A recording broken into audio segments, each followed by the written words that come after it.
Yan ang ulam natin. Wow! Adobong manok! Mabango, masarap, subo na. Simulan sa sarsa. Malasa! Pasok ang lasa. Pero may isang hindi pasok. Matigas ang manok. Bakit kaya? Dahil pangit ang quality ng manok. Minadali pa ang pagluluto. Ay, sayang ang pera. Dapat mitikuloso. Tama? Tama! Ganyan din sa gobyerno natin. Gusto natin ng masarap na adobo. Matinong proseso na mula sa maayos na pagpaplano. Ang pagbili ng gamit ng gobyerno ay dapat nakaayon sa proseso upang matiyak ang pagbili ay sulit. Huwag muna magkamot ng ulo. Madali lang ang procurement. Hindi ito komplikado. Kailangan lang ng masusing pagpaplano at pagsunod sa proseso na itinakda ng Republic Act 9184. Ang RA 9184, mas kilala bilang Government Procurement Reform Act o GPRA, ay ang batas na nagtakda ng tamang proseso sa pagbili ng mga pangangailangan ng gobyerno, kagaya ng supplies, mga equipment, at general support services. Bahagi ng proseso ng pagbili ay ang procurement planning. Dito, nagpa-prioritize ng projects ang mga ahensya para makamit ang kanilang goals sang-ayon sa long-term plan ng buong gobyerno. Kasama rito ang pagtukoy sa tamang specifications at budget para sa procurement project. Lahat ng napagdesisyonan ng procurement projects ng isang ahensya ay ililista sa kanilang Annual Procurement Plan o APP kada taon. Anumang hindi nakalista sa APP ay hindi maaaring bilhin ng ahensya. Bakit? Para masiguro ang matalino at wastong paggamit ng pondo. Tapos? Para makasiguro na kumpleto at wastong lahat ng dokumento, ang ahensya ay magkakandak ng pre-procurement conference bago simulan ang pagbili. Mahalaga na malinaw ang pagkakasaad ng specifications and requirements sa bidding documents. Sunod dito ang paglalathala ng invitation to bid para hikayatin ang mga potential bidders na sumali sa procurement. Bago ang takdang araw ng pagsumite ng bids, magkakaroon ng pre-bid conference kung saan pag-uusapan kasama ang mga interesadong bidders ang lahat ng detalye tungkol sa proyekto. Ang mga interesadong bidders ay dapat palalahanan sa deadline ng submission of bids. Hindi kasi pwedeng tumanggap ng bid lagpas sa itinakdang petsa at oras.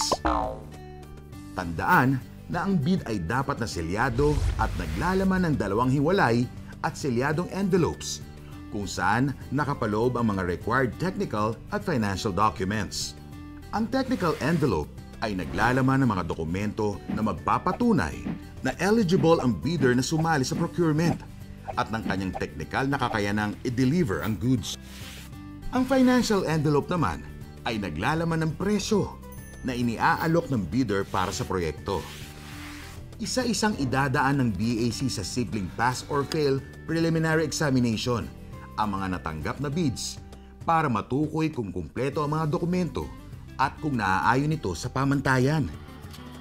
Unang bubuksan ang technical envelope ng lahat ng bidders.